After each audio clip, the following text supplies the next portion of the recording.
चलिए भाई, खास मेहमान हमारे साथ जुड़े हैं मिस्टर संजय सिन्हा, बात करने के लिए, फाउंडर साइट्रस एडवाइजर्स के। संजय जी नमस्कार, कार्यक्रम में स्वागत है आपका। और मैं आई थिंक अर्निंग्स पे आता, अर्निंग्स सीजन को लेकर बात करता, लेकिन उससे पहले ये जो कैबिनेट रिशफल हुआ है इस पर आपकी राय जानना चाहूँगा। सरकार ने, प्रधानमंत्री ने खुद, अगर आप देखें, इससे क्या सिग्नल देने की कोशिश की गई है? अभी भी अगर आप देखें, चाहे रेटिंग एजेंसीज हों, चाहे वो बाहर के अगर आप देखें जो हाउसेस हैं, एग्जैक्टली क्या उनको सिग्नल देने की कोशिश की गई है अगले 3 साल के लिए इस कैबिनेट रिशफल, और मार्केट्स इसको किस तरीके से देखेगा? संजय जी देखिए, ये इंडिया सरकार के लिए हाफवे मार्क है। और पिछले 2 साल में हम लोगों ने देखा कि जितनी उम्मीदें थी देश को, इकोनॉमी को और मार्केट्स को, उसके कंपैरिजन में इंडिया सरकार की प्रदर्शन, एटलीस्ट जो विजिबल परफॉर्मेंस है, वो बहुत इंप्रेसिव नहीं रही। लेकिन पिछले कुछ महीनों से, मैं कहूँगा करीब पिछले 6 से 9 महीनों में, ये जो परसेप्शन है सरकार की वो बदल रही है। कई जो सरकार की योजनाएं थी उनका अब हमें सामने में उसका मैं कहूँगा कि फाइनल आउटकम दिखना शुरू हो गया है। और सबसे बड़ी उपलब्धि जो सरकार की रही वो ये रही कि जो लेजिस्लेटिव लॉकजैम हो गया था उस पर कम से कम बजट सेशन में सरकार ने काफी पहल दिखाई। ऐसे बहुत सारे बिल हैं जो सरकार ने पास किए। मेरे ख्याल से अगर हम ये कैबिनेट रिशफल को देखें तो इसको मैं 2 पर्सपेक्टिव में देखता हूँ। एक पर्सपेक्टिव, उन्होंने स्टेबिलिटी की मैसेज दी है पूरे इकोनॉमी को और पूरे मार्केट्स को। जो मुख्य और जो की मिनिस्ट्रीज थे, मंत्रालय, जैसे कि फाइनेंस हुआ, और जहां अधिकतर इंफ्रास्ट्रक्चर पे काम हो रहा है, जैसे रेलवेज हुआ या सरफेस ट्रांसपोर्ट एंड शिपिंग हुआ, वहां पर उन्होंने कोई बदलाव नहीं किया, एटलीस्ट कैबिनेट लेवल पे। कुछ ऐसे मंत्रालय थे जहां पर शायद और भी ज्यादा विजिबल इम्पैक्ट दिखना चाहिए ग्राउंड पे, वहां पर उन्होंने कुछ बदलाव किए हैं कैबिनेट स्तर पे। तो कैबिनेट रिशफल होने के पहले जो प्रधानमंत्री ने संदेश दिया था उसमें उन्होंने इस बात पर बहुत स्ट्रेस किया था कि वो अब एफिशिएंसी और डिलीवरी पर फोकस ज्यादा रखेंगे। तो मुझे लगता है ये तो जरूर संदेश है जो इस कैबिनेट रिशफल से गया। कुछ चेंजेस ऐसे थे जो कि शायद समझ में नहीं आया हम लोगों को, जैसे वित्त मंत्रालय में राज्य मंत्री का चेंज समझ में नहीं आया कि वो क्यों किया गया, क्योंकि कम से कम सरकार के पॉलिसी को आर्टिकुलेट करने में वो काफी सफल रहे थे। लेकिन वो एक काबिल पॉलिटिशियन है, किसी भी मंत्रालय में वो अच्छा काम करेंगे।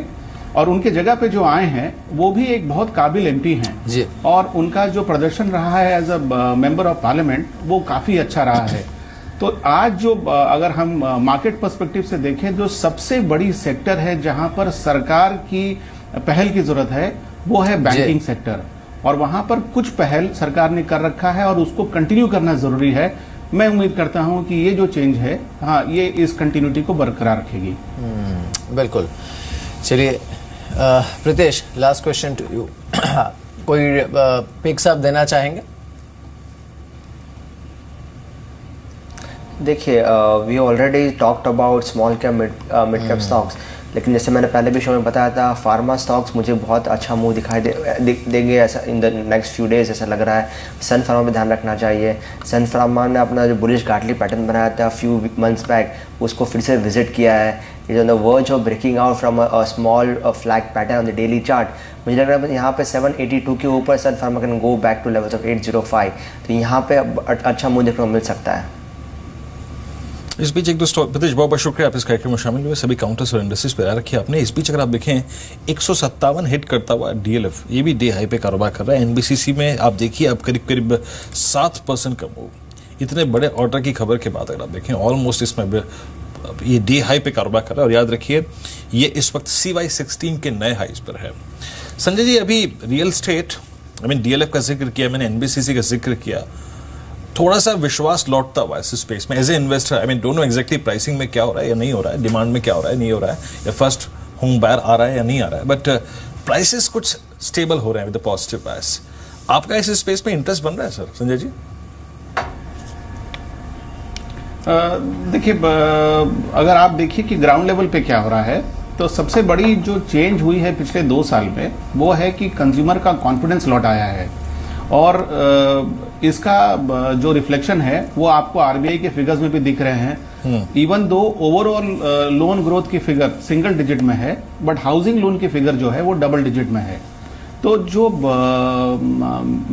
मिडिल क्लास तबके के लोग हैं वहां पर अगर आप देखिए तो हाउसिंग की डिमांड बरकरार है और पहले से ज्यादा बढ़ रही है। दूसरा मेरा मानना है कि जो 7th पे कमीशन की अवार्ड जब इंप्लीमेंट हो जाएगी उसका सबसे बड़ा फायदा हाउसिंग सेक्टर को मिलेगा, क्योंकि देखिए हम 7th पे कमीशन की अवार्ड को इमीडिएट कंजम्पशन के रूप में देख रहे हैं। हम इस तरह से नहीं देख रहे हैं कि जब हमारी तनख्वाह बढ़ जाएगी तो हमारी एबिलिटी टू पे हायर ईएमआई बढ़ जाती है। और हाउसिंग आज के जमाने में कोई भी अपनी जमा पूंजी से नहीं खरीदता, वो हर समय लीवरेज करके खरीदता है। तो अगर हमें ईएमआई पे करने की एबिलिटी अगर बढ़ जाती है तो मैं निस्संदेह लोन लेके घर लेना चाहूंगा या बड़े घर को लेना चाहूंगा। तो इसलिए मुझे लगता है कि एक हाउसिंग सेक्टर में एक बड़ा जो डिमांड क्रिएट होने वाला है वो ये 7th पे कमीशन के अवार्ड से होने वाला है। जहां स्टैग्नेशन है वहां मुझे लगता है वो है प्रीमियम सेगमेंट में, जहां पर कि प्राइसेस बहुत ही ज्यादा भाग गए थे और बंबई से शहर में ऐसे बहुत सारे मैं कहूंगा रीजनल पॉकेट्स हैं जहां पर कि सप्लाई डिमांड से कहीं ज्यादा है। तो उसको अगर हम छोड़ दें तो मुझे लगता है ग्राउंड लेवल पे middle class upper middle class level का जो डिमांड है वो रियल एस्टेट सेक्टर में जोर से आने वाला है और उसका फायदा इस सेक्टर को मिलेगा। बिल्कुल। चलिए हमारे साथ अब देवेंद्र चौकसी भी जुड़े, उनसे बात करते हैं, लेकिन उससे पहले हितेश आपसे आखिरी सवाल, आपकी कन्विक्शन लिस्ट में सबसे ज़्यादा किस सेक्टर के स्टॉक्स हैं इस समय जहां पर आप सबसे ज़्यादा बाई कॉल दे रहे हैं इस समय? जी, at this point of time as I said, जैसे मैंने पहले बताया आपको, हमारा primary conviction consumption related theme पर ही है। तो चाहे टू व्हीलर्स हो, स्टॉक्स लाइक मारुति हैं, जैसे स्टॉक्स लाइक टाटा मोटर्स हैं, या एफएमसीजी रिलेटेड स्टॉक्स हैं। हमें बजाज का बहुत ज़्यादा पसंद है। एनबीएफसी में हम डीएचएफएल जैसे स्टॉक्स के ऊपर काफ़ी हमें पसंद है। और स्मॉल प्राइवेट बैंक्स, सीयूबी या डीसीबी जैसे बैंक्स हैं, ये हमें काफ़ी अट्रैक्ट करते हैं दिस पॉइंट ऑफ टाइम। बहुत बहुत शुक्रिया आप इस कार्यक्रम में शामिल हुए। सभी काउंटर्स और इंडिसेस पे रखे आपने। देवेंद्र चौकसी एमडी क्या चौकसी सिक्योरिटीज के हमारे जुड़े हैं। देवेंद्र नमस्कार, कार्यक्रम में स्वागत है। देवेंद्र, अब देखिए मार्केट थोड़ा सा फ्लैट ही है, नए ट्रिगर्स ढूंढ रहा है। आप क्या अर्निंग सीजन ही इसको कोई खुराक देंगे, और इस अर्निंग सीजन को लेकर आपका आउटलुक क्या है, और आप लोगों ने अपने इन्वेस्टर्स को, अपने क्लाइंट्स को जो इस अर्निंग सीजन को चेज करने की अप्रोच क्या सजेस्ट की है देवेंद्र? या गुड मॉर्निंग। एक महत्वपूर्ण सवाल है आपका, और मैं ऐसा मानता हूँ कि मार्केट जो फ्लैटिश आउटलुक दिखा रहा है उसका वन ऑफ द रीजन इसके जो मार्केट के अंदर जो इंडेक्स हैवी वेट स्टॉक्स हैं वो इंडेक्स हैवी वेट स्टॉक्स का परफॉर्मेंस काफ़ी हद तक आई थिंक म्यूटेड रहा है, सबड्यूड रहा है। जो मार्केट हम अभी देख रहे हैं उसके अंदर ज़्यादातर आई थिंक परफॉर्मेंस जो रहा है वो लार्जली मिड कैप क्षेत्र के अंदर जो कंपनीज हैं उनका परफॉर्मेंस अच्छा रहा है। काफ़ी समय से I think some of the large cap companies within the index basket haven't perform. उसके काफ़ी रीजंस हैं, but I think without going into those reasons in detail, I find that I think many of these companies are available at a valuation which are far more lucrative, far more exciting, far more I would say opportunity giving in this market. Some of the large cap companies जिनका index के ऊपर wait भी heavy है, उनके अंदर मेरा ऐसा मानना है कि अगले 3 या 6 महीने के अंदर we will see lot of actions coming in. It should basically invite some of the long only investors to buy delivery based positions into some of these companies. Then you would see the market momentum going up. जैसे हम लोग ने I think एक view ऐसा रखा है कि this second half of the calendar year 2016 we believe that I think larger amount of momentum should be seen in some of the large cap companies which are neglected on valuations. चलिए एक बार हिंडाल्को को देखते हैं। ये अब 2.5% ऊपर है, 126 के लेवल पर हिंडाल्को। मेटल स्टॉक्स पर संजय व्यू क्या है आपका?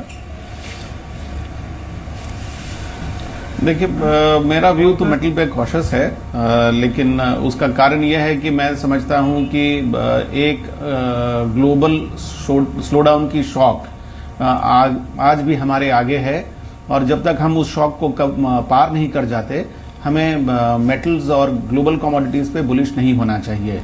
लेकिन शॉर्ट टर्म में मैंने देखा है कि मेटल कमोडिटीज में काफ़ी तेजी आई है और उसका इम्पैक्ट मेटल कंपनीज पे पड़ा है। लेकिन जो ब्रेग्जिट के कॉन्टेक्स्ट में जो ग्लोबल फाइनेंशियल मार्केट पे जो प्रेशर पड़ने वाला है, मुझे लगता है कि जब तक वो शॉक पार ना हो जाए तब तक लॉन्ग टर्म पर्सपेक्टिव से मेटल पे मैं पोजीशन लेना नहीं चाहूँगा।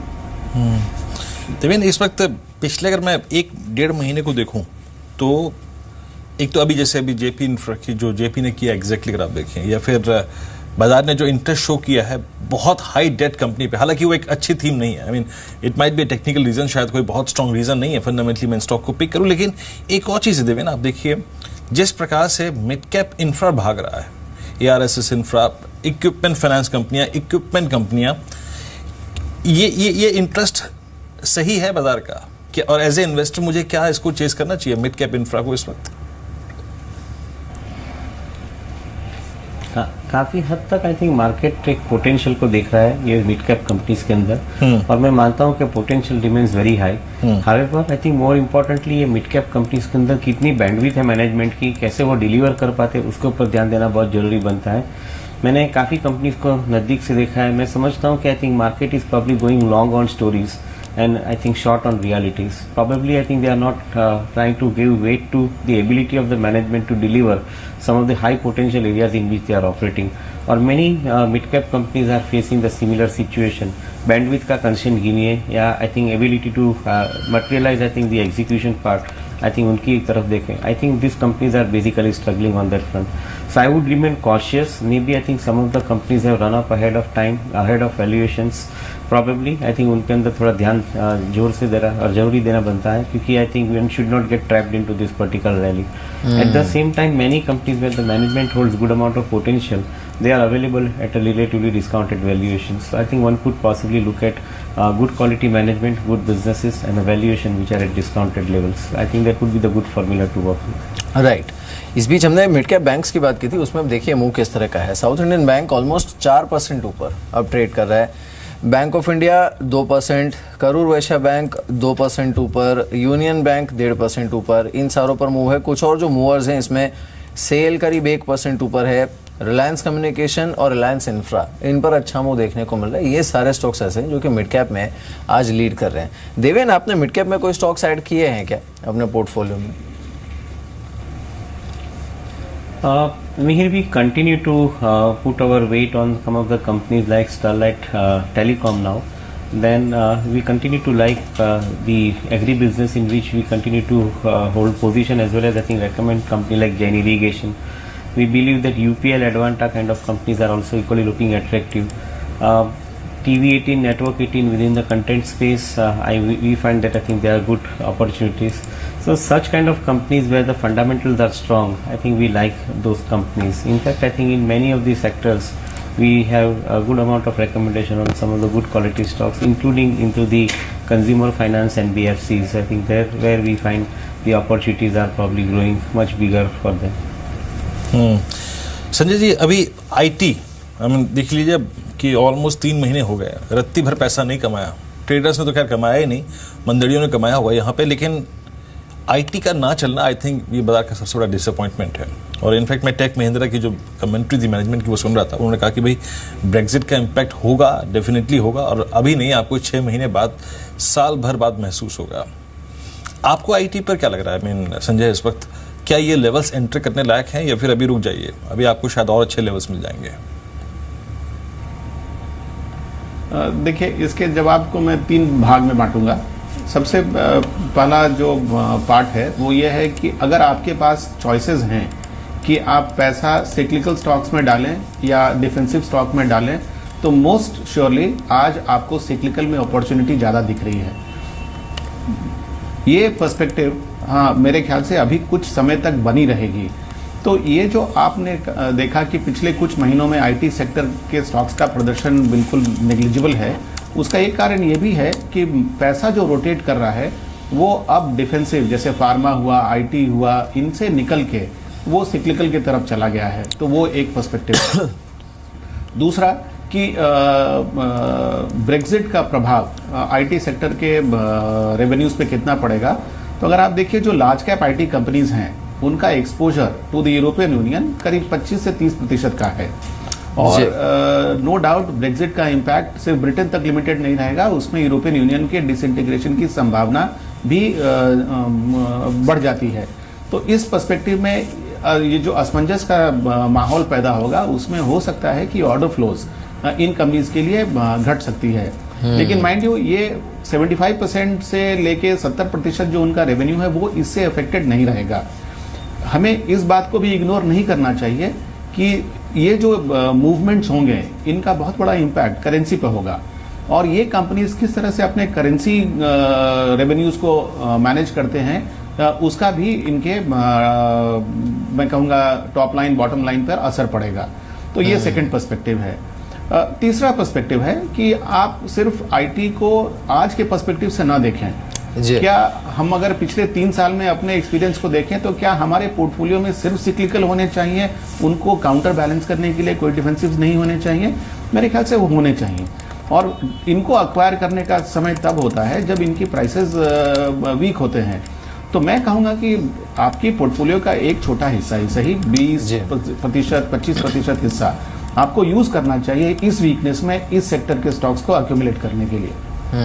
बिल्कुल। चलिए, कल कैबिनेट रिशफल के बाद जो फॉलोअप था उसमें हमने कई मंत्रियों से बात की। हमने मिस्टर संतोष गंगवार से भी बात की जो कि एमओएस फाइनेंस बने, और उन्होंने तो उम्मीद जताई है कि जीएसटी पर कंसेंसस ऑलमोस्ट बन चुका है और मॉनसून सेशन में वो पास हो सकता है। बात यह है कि जीएसटी का जो बिल है उसको पूरी तरीके से पारित करवाया जाए, और एक सही अप्रोच के साथ हम लोग इस दिशा में काम भी कर रहे हैं। हम इस दिशा में कई प्रयासों से आगे बढ़ रहे हैं, और हमें लगता है कि आने वाले समय में एक सही स्वरूप के साथ हम देश के सामने आएंगे। मेरा मानना यह है कि कोई भी दल खुलकर जीएसटी का विरोध नहीं कर रहा है, और मुझे ऐसा लग रहा है कि सब सहमति के साथ हैं, और अब इस सत्र में जीएसटी का बिल निश्चित रूप से पास हो जाएगा, ऐसा हमारा मानना है। चलिए, तो जीएसटी का बिल जो है वो पास हो जाएगा। देवेन, जीएसटी पास हो जाएगा इस मॉनसून सत्र में, इस बात की अगर आप देखें 100 में से लगभग 80% गुंजाइश लग रही है। आपको क्या लगता है, मैं क्या पास हो जाएगा नहीं हो जाएगा ये आप तो नहीं बता पाएंगे, लेकिन आपकी तैयारी कैसी है? Logistics as a event, as a reform, इसको देखते हुए सर्टेन स्टॉक्स जिन पर डेफिनेटली आपको बुलिश होना पड़ेगा, जिनको आप चेस करना चाहेंगे इन लेवल्स पे? Sir, I think logistics companies काफ़ी हद तक ये व्यू को फैक्टर कर चुकी है कि जीएसटी के हिसाब से उनका वॉल्यूम ग्रोथ ज़्यादा बढ़ेगा, because I think there would be overall improvement into the consumption space. But as I see it, I think it is not going to be 3-6 months phenomena. This is going to be happening over a longer period of time. So keep an eye on that aspect, that I think it is not going to be a short-term phenomena. Second thing, as I see it, I think with the cost structure coming down eventually, मेरा ऐसा मानना है कि consumer के pocket में पैसे बचने के साथ में I think discretionary spending starts improving, and with that improvement in discretionary spending, I think the companies which are with the consumer segments of products, they would be probably relatively benefited. We also keep an eye on some of the retail credit or retail financing companies which are basically aligned towards the consumer financing.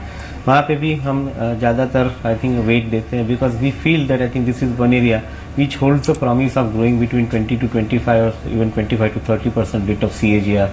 So obviously I think we feel that this is one area which should be considered as an opportunity with this kind of a bill getting through.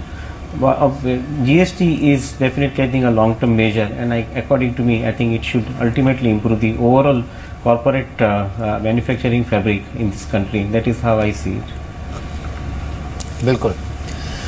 चलिए, इस बीच interesting है market में जो मुंह देखने को मिला है वो इंटरेस्टिंग है, लेकिन इससे भी ज़्यादा इंटरेस्टिंग वीरेंद्र अगर कुछ है तो मुझे नहीं पता आप सॉकर फॉलो करते हैं या नहीं, पर अपना ज्ञान ना के बराबर है, ज्ञान ना के बराबर, लेकिन तो आप देखिए संजय, आप तो स्पोर्ट्स के में काफ़ी रुचि रखते हैं। जर्मनी और फ्रांस के बीच जो मुकाबला है सेमीफाइनल्स में, और पोर्चुगल में finally Ronaldo has lived up to it, उन्होंने गोल भी किया और पहुंचा दिया फाइनल में। लेकिन जर्मनी का जिस तरह का ट्रैक रिकॉर्ड है, स्पेशली नॉकआउट स्टेजेस में आके, आप किस पर दाव लगाएंगे फ्रांस और जर्मनी के बीच? हालांकि उनके जो दो सबसे बड़े प्लेयर हैं, स्ट्राइकर्स हैं, गोमेज और खेडाइरा, वो है भी नहीं, आई मीन इंजर्ड हैं। तो मिहिर, मैं तो फंड मैनेजर हूँ ना, तो मैं बाइनरी पोजीशन तो लेता नहीं। हाँ। मैं प्रोबेबिलिस्टिक पोजीशन लेता हूँ। हाँ। तो हाँ, ये तो सॉर्ट ऑफ बेटिंग सा हो गया। हाँ, नहीं, आपकी टीम बताइए favourite, it could be anything. Of course मैं जर्मनी को फेवर करूंगा। देवेन आप? मैं ज़्यादा फॉलो नहीं करता हूँ, बट जितना सोचता हूँ समझता हूँ उसके हिसाब से लग रहा है जर्मनी को फॉलो करना जरूरी बनता है इसके अंदर।